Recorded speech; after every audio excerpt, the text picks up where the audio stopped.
For months now, marketers have been asking the same question. What the hell is going to happen to Google Ads in the age of AI overviews and conversational search? Well, we might be starting to get our first real clue.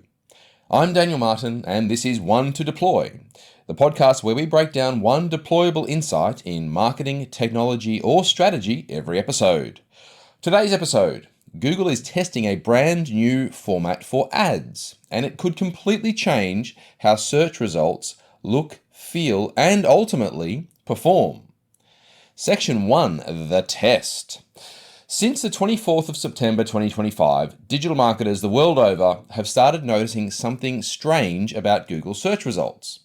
Instead of each ad being marked with a tiny ad or sponsored label next to it, as has always been the case, Google has begun grouping all ads together under a single heading, saying sponsored results. If you look, you may have seen this yourself. It's not showing up for everyone yet though, and so far we haven't seen it super live here in Australia, only the occasional person sees it. But screenshots from Europe and the US show a noticeably cleaner, simpler results page. All the paid listings are now bundled together into one block, sitting right above the organic results. But here's the kicker. They look almost identical to the unpaid listings below. The only thing separating them out is one little neat line that says sponsored results. Section 2, the strategic move. Now, this might seem like a small tweak, but strategically, it's actually a huge deal. Because what Google is trying to do here is more than design. It's psychology. When you scatter ads throughout search results, people began to notice the ad tag and subconsciously think sales pitch. But when you group them together, the brain then treats it like part of the search experience, almost like an official section of the results. So this move could in fact go one of two ways. Click-through rates may increase because users see the grouped ads actually as part of the natural search flow, the natural experience of looking for the answers that they want, or click-through results might in fact drop because people clock or get the idea that sponsored results header is there, and then they scroll right past that whole entire block, missing the entire sponsored results or Google Ads section. Either way, Google's not just testing a layout. What they're actually doing here is testing human behavior. So section 3, why now? Well, frankly, it kind of makes perfect sense when you think about where search is heading.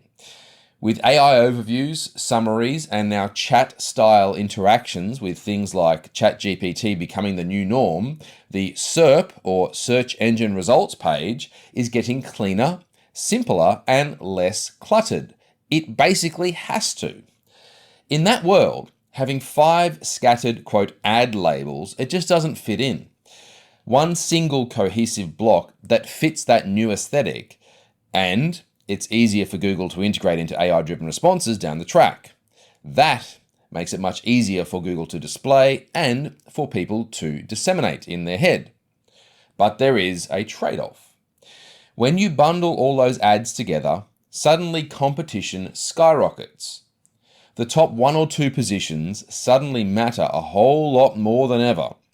And if your ad is sitting at position 3 or 4, well, frankly, it risks being visually buried, especially on mobile, where only the first one may actually appear above the fold. So while the new layout looks a whole lot cleaner, it raises the stakes and the competition for advertisers. Section 4, what marketers should watch out for. So if this test expands globally, and look, frankly, it probably will, and I think you could take probably out and say it definitely will, advertisers will need to watch 3 things very closely.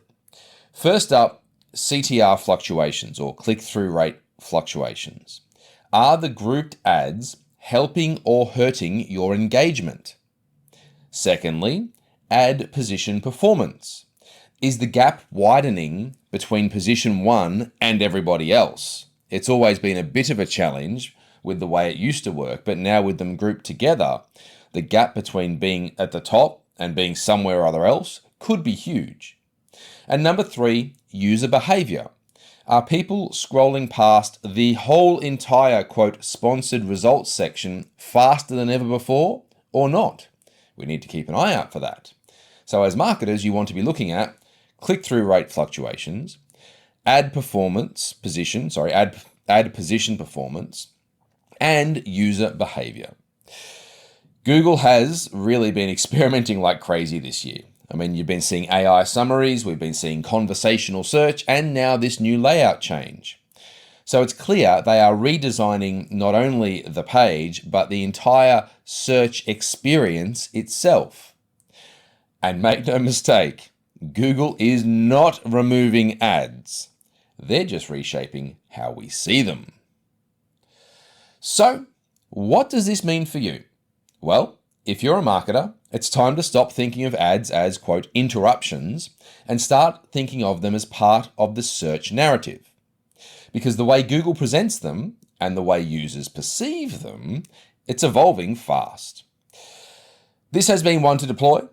If you found this episode useful, please do share it with another marketer who thinks that perhaps position 3, it's just good enough. I'm Daniel Martin. This has been One to Deploy. And as always, think sharp, build bold, One to Deploy.